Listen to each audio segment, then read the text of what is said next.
In this tutorial, we're going to take a look at MIDI routing within Studio One. Now, whenever we work with virtual instruments, we are going to be making use of MIDI, and that MIDI information is going to be triggering those virtual instruments, which will then send out audio. So let's go ahead and drag in a MIDI, one of the Personas instruments. We'll close out our browser for a moment here. Now we can see immediately that an instrument track, which is the same thing as a MIDI track, has already been created for us, and this should be playable if you have your external MIDI keyboard connected. So I'll go ahead and play that back, and we can hear that we've got audio. Now, I'm just using my external MIDI keyboard to play this device, and we want to take note or cover these top two fields most importantly here in this tutorial, because this top field is going to determine what virtual instrument is going to be triggered by the incoming MIDI information. So as I play, we can see a little meter here that's indicating the incoming MIDI information. If I were to click on the drop-down menu and change this to none, then we can still see that that MIDI information is coming in from my controller, but nothing is being triggered because it's not routed to any device. Now this should always default to the instrument that you drag in, but just be aware that this is there in case you need to troubleshoot and you're not producing any audio.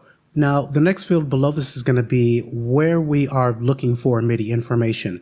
And by default, this is going to be on all MIDI inputs. So if you have multiple controllers connected, then Studio One is going to look at all of those. So if I click once on this, to open up the menu here, we can see we've got none. And of course, if I choose that, I can play my MIDI controller. And if we take a look down here at the MIDI monitor, we can see that left arrow is lighting up, indicating that Studio One is receiving audio, but it's not getting to this channel. Now if I go ahead and change this to all, now we see this MIDI meter is active once again, and we can hear our audio. Now if I were to change this to the MPK Mini, which is what I'm using, we still have activity here, and that makes sense. But if I were to change this to my QWERTY keyboard, then again, I'm playing. As we can see, the left arrow here is lighting up because I'm playing keys on my controller, but it's not actually triggering or reaching this instrument track or triggering our virtual instrument.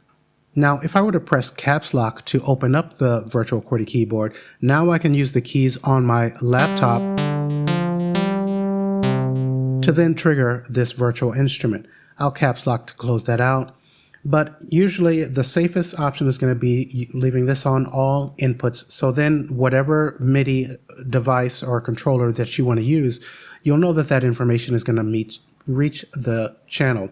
But if you do have a specific situation where you just only want to receive from a particular controller, then you can select it here, and you'll be sure that only that controller is going to trigger the virtual instrument on this instrument track. Now, something else to be aware of is that in this header at the top of any virtual instrument that you bring into Studio One, we're going to see this section here with the arrow and where it says none. So what I'm going to do is, while this track is selected, I'm going to press Shift and T, which is going to remove that instrument track, but it still keeps our virtual instrument in here. And if I use my external controller, my MPK Mini, we can see that the arrow is lighting up, but nothing is reaching this instrument because we don't have that instrument track serving as the intermediary to capture that MIDI and send it to the MIDI. But if we were to click on this where it says none, we can choose all inputs, or we could choose the MPK. So if I select the MPK, then I can now use my MPK Mini to trigger this device. And of course, I could also choose all inputs. I can press caps lock to bring up the virtual QWERTY keyboard and use the keys on my laptop. So just know that this field here is going to allow you to trigger your virtual instruments. It could be third-party virtual instruments as well, without having an associated instrument track.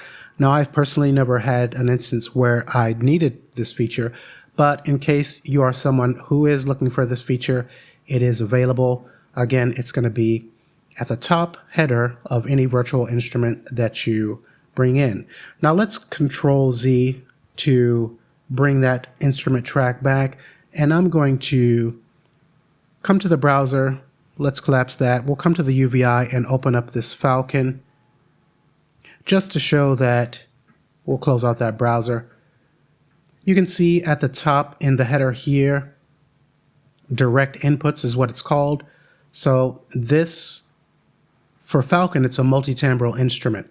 So that's why we have more than one that we can choose from here. So, but if I were to choose the MPK and we were to Shift T and remove that, let's come to the mix and double click here to open up that Falcon. Now, we'll turn this off. Now, so we need to, we can see that this is lighting up, but we actually don't have anything active within here. So let's come to the mapping. We'll create a key group, synth template. Let's choose a saw. Okay, so now, as we saw with the MIDI, even though we don't have an instrument track associated with the Falcon, we can use that same feature.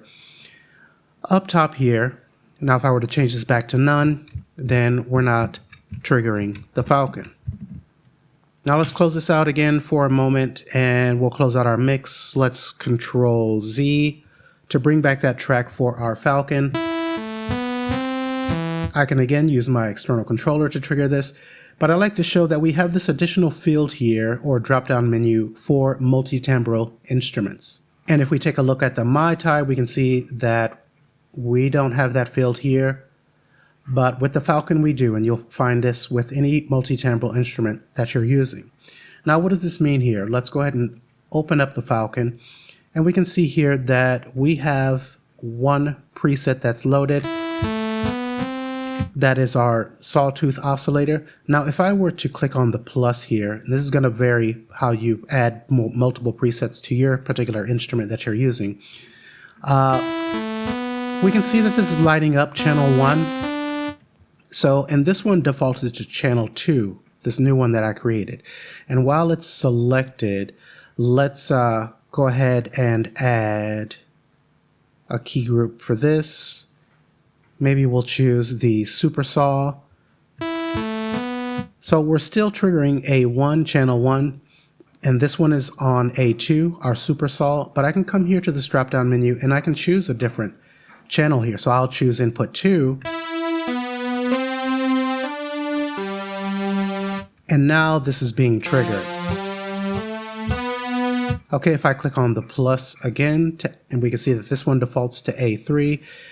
Now let's then add something to this one. Maybe we'll choose the organ. Now this is on A3, so we can come here and let's change this to 3. And we'll change the preset.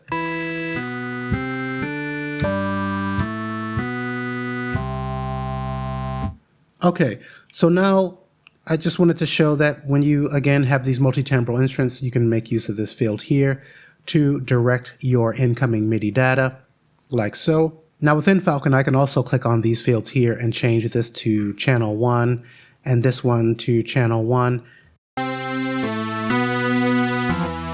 And now all 3 presets or all 3 instruments are going to be played back when I trigger. Let's with my external MIDI controller. And to finish out, let's go ahead and close the Falcon because I just want to reiterate that we can, while this track is selected, we're triggering that Falcon, but I just want to show again that we can come to this field now that we have an additional instrument within Studio One within this song. I can select the MIDI,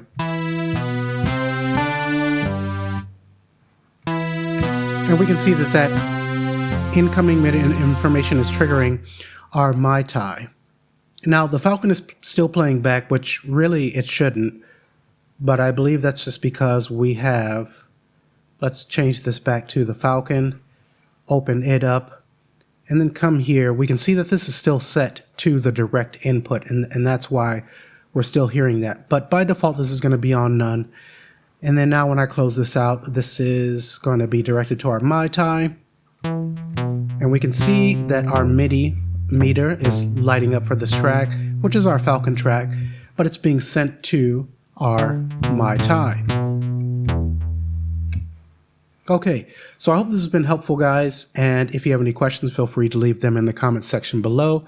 Otherwise, I hope to see you in the next tutorial. Thanks for watching.